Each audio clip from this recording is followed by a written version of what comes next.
Welcome to Living a Full Life podcast. Join us as we explore health topics that encourage raising healthy children, living a healthy life, and living the best life possible. Now, here's your host.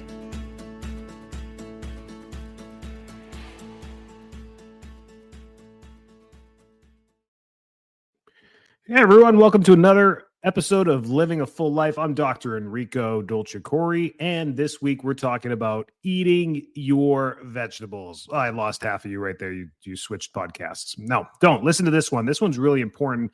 You are what you eat, all the simple things. This is going to be a great podcast to have your kids listen to. We're going to keep it really simple and teach the basic fundamentals of why vegetables are so important to be incorporated in our diets. Let's get started. We know this, and as adults, we might be pretty bad at this. Even our kids, it's hard to get them to eat their vegetables, but they're so important to so many different things in the body that we overlook them because we don't think they taste good, but they absolutely taste great, and we have to incorporate them into our diet. I like dividing vegetables into water-based vegetables and caloric-dense vegetables, which is more for our protein, carbohydrates, and fiber. That's where we divide our two into. And if you divide them like this into your diet, you're going to have an easier way of incorporating them into your meals, which is really important. Water-based vegetables can be eaten all the time. They're just a great source of a little bit of fiber and some nutrients. The lettuce, tomatoes, cucumbers, the water-based ones that are just juicy, tasty, simple taste to them, crunchy. Those are the great celery, all that great stuff. Those ones have low caloric density to them, but they're high in fiber and high in trace minerals, which are absolutely fantastic. So eating a vast array of vegetables actually prevents you from having to take multivitamins and all these other things. There's a lot of arguments saying that vegetables are depleted from nutrients because of the soil over the last 100 years and everything we've done to the soil. And that is true, but it doesn't mean we shouldn't eat our vegetables.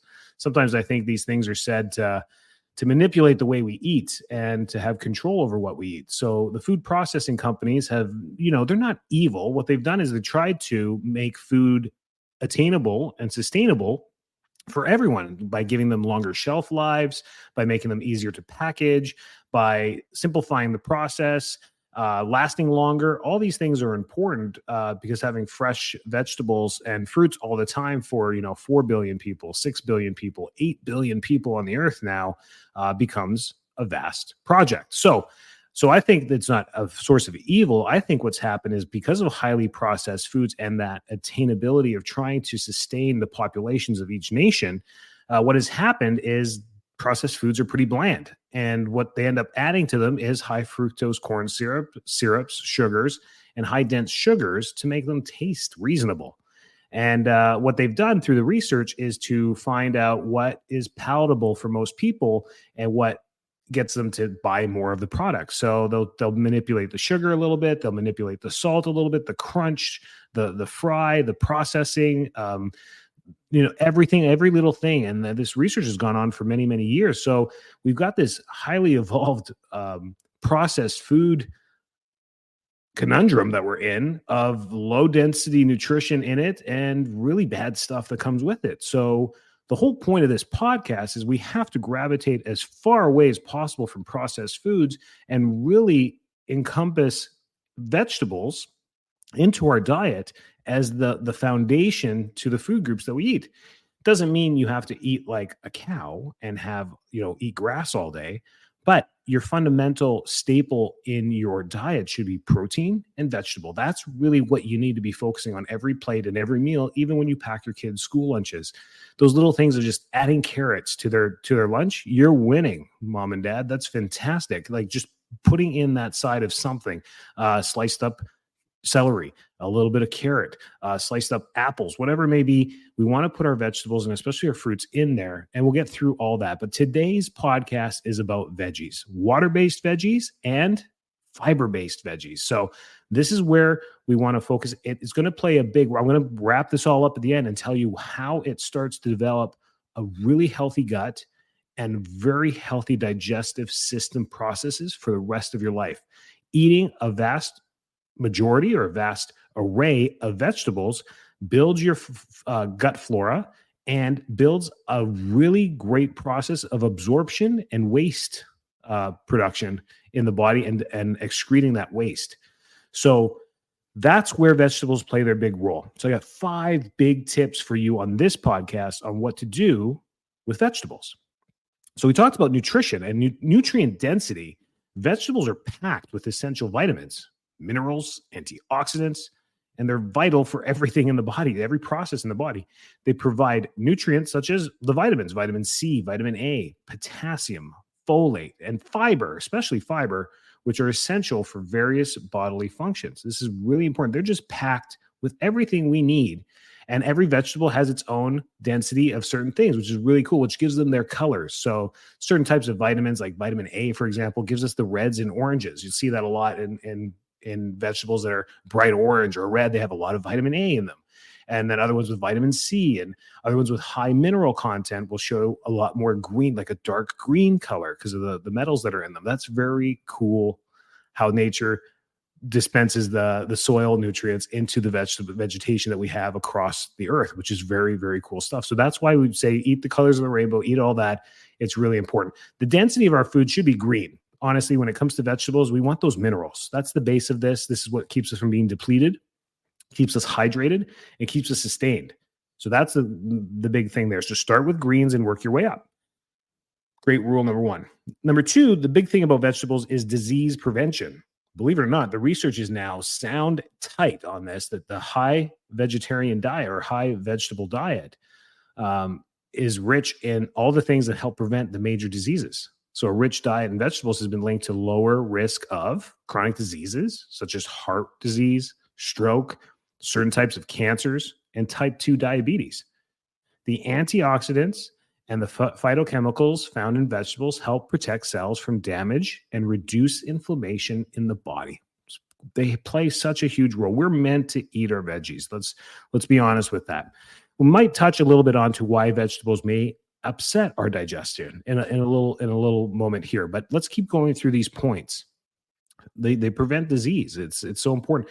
So I think, especially in the Western world, we were just in Greece just a couple of days ago, and just looking at the different lifestyle there, where people walk everywhere, bike everywhere, and even the fundamental basis of their food is vegetable based. The Mediterranean has been well known about this, and you go back to our other podcasts on blue zones, you'll see multiple different areas in the Mediterranean being part of the 6 blue zones of the world.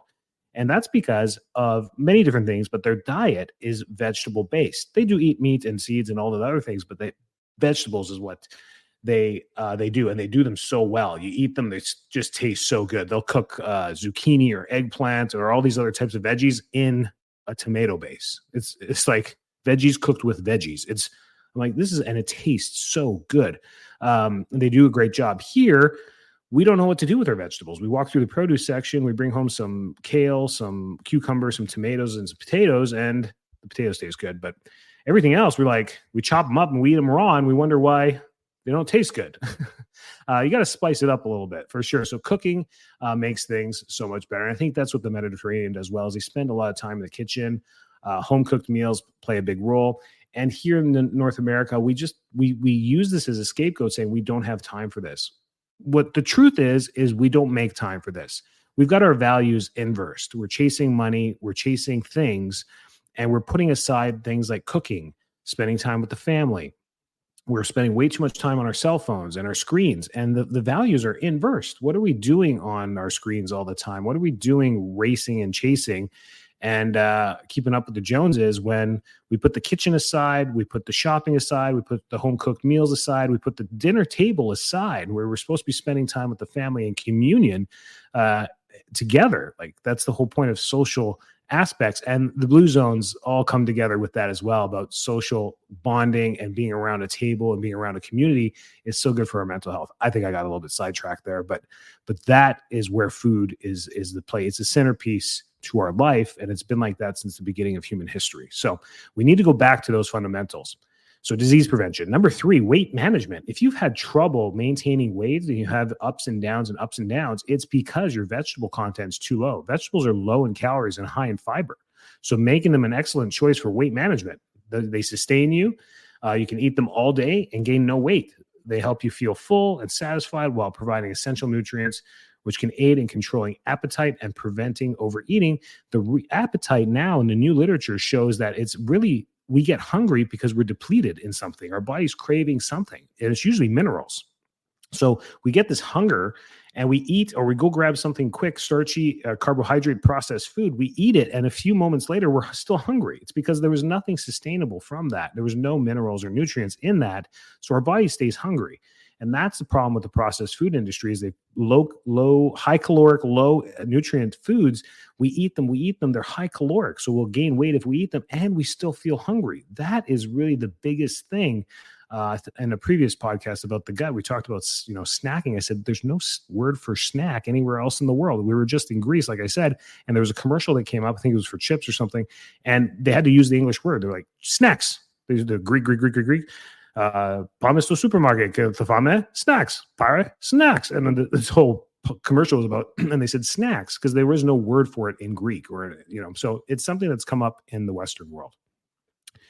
So digestive health. Here's number 4. This is the biggest thing about vegetables. The fiber found in vegetables promotes healthy digestion by adding bulk to stool. So fiber gets put and binds stool together, preventing constipation and supporting a healthy gut microbiome. Fiber also helps regulate blood sugar levels and may reduce the risk of developing gastrointestinal disorders. So there's a whole process to this. We are designed, our entire digestive system, our entire, system, the human system is designed to break down vegetables, absorb the nutrients, use the fiber to move stool through our body and waste through our body, and it uses every part of it. Then the whole cycle, animals, they eat the vegetables, they then put the stool back on the earth, and then the minerals are reabsorbed into the soil, and then new plants are built, and we eat them again. And the whole cycle keeps going, right? It's designed, though. So the earth is designed this way for animals and plants to live in harmony. So this is the same thing for us. It helps sustain our gut and the microbiome that lives in there as well. So having that array plays a big role. This might be a good part to stop and talk about why some vegetables may irritate our stomachs. I've noticed this in myself too. Depends how we cook peppers, but the skin of the peppers will pass right through me. And I looked into it and what's going on. Why is it just the skin? It's actually the pepper itself. The way most of our vegetables here and around the world, when we go to supermarkets or we go to the grocery store, is that they've been picked a long time ago. Apples and oranges may have been picked. I just read about this. Oranges up to a year in advance off the tree. That is nuts. They're put into a truck. They're brought to a facility. They're not frozen. They're flash frozen or flash cooled for a long period of time, slowly packaged over time, stored, and then distributed. By the time you get it on your table to eat the orange, it may have been from 11 months ago. That blew my mind. And I had to look it up, and it's actually true. That's crazy.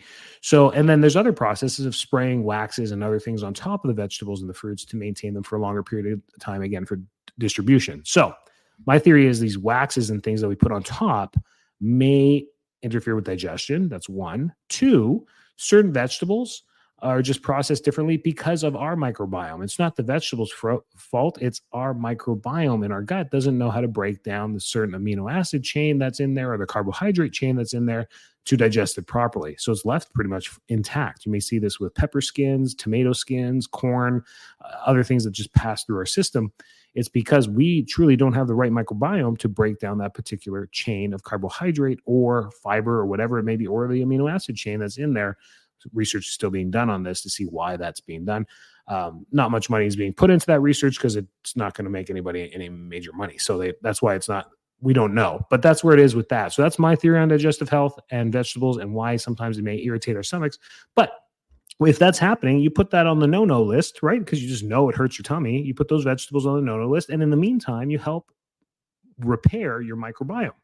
If you do those at the same time, eventually you should be able to break down those vegetables and you can try them. So that's pretty cool. So there's always hope on getting that back. And having a healthy digestive system and digestive microbiome leads to the longevity of life overall, which is another cool statistic there, that a healthy gut leads to a longer life because it's healthy. It's not causing chronic inflammation and disease. And that's what we're going to get into with number 5 is healthy aging. The nutrients and antioxidants in vegetables play a crucial role in maintaining skin health, vision, and cognitive function as you age. That's really all we know about all inflammatory diseases such as Alzheimer's, dementia, aging, is that the depletion and long-term depleted function of minerals and vitamins leads to the breakdown of organs. And our brain is an organ in itself. So that can happen over time as well. They help prevent against age-related diseases and support overall vitality and well-being. There you go. That's the vegetable podcast. And the point of it is that we need to eat a vast array of vegetables. We need to teach our kids that vegetables are really important. And we can't skip these things and default to the same vegetables all the time. In the Western world, we default to the tasty ones. We always do this. Potatoes. And then what do we do with potatoes? We bake them for a long time. We smother them in oil and then we salt them. Salt's not a bad thing. It's great. But we always default to potatoes. We default to the tasty, starchy stuff. And we forget about the high fiber stuff: broccoli, cauliflower, kale, spinach, zucchinis, the squashes, all these things that are densely made with fiber that help us promote healthy digestive flow. Should be having 1 to 2 bowel movements a day. That's a healthy digestive peristalsis movement of stool in the body. There you go. Think about that. Are we there? Are you getting that? Have you never been there? Maybe your biome has been off since you were a child, but there's ways to get this under control. Find yourself a great gut doctor. Internists in the medical field are looking for disease, ulcerative colitis, diverticulitis, ulcers. They're looking to find a disease to help you with. And if it's just microbiome issues, they're not very good at that. So finding yourself a functional medicine doctor, DO, DC, MD, that does functional medicine, NP, is your best bet with this, doing the right testing, stool testing, gut testing, blood testing, to see where your microbiome is at, what's truly living in there, and how to improve it. Dr. Christine Hayford can do everything virtually, so no matter where you're at, give us a call at info@fulllifetampa.com. And we love answering these questions from the podcast. It's absolutely amazing. So when it comes to gut health or overall body health, and we can do it virtually, we can help you. So reach out to us. And if we need to kind of connect you with somebody local to your area, we can do that as well. So always reach out. We love this, and this is why we do it. Have a great week. Stay healthy. Stay well. Thanks so much for tuning into this episode of Living a Full Life podcast. If you're enjoying the show, please feel free to rate, subscribe, and leave a review wherever you listen to your podcasts. That helps others find the show, and we greatly appreciate it. Thanks again for tuning in, and we'll catch you in the next episode.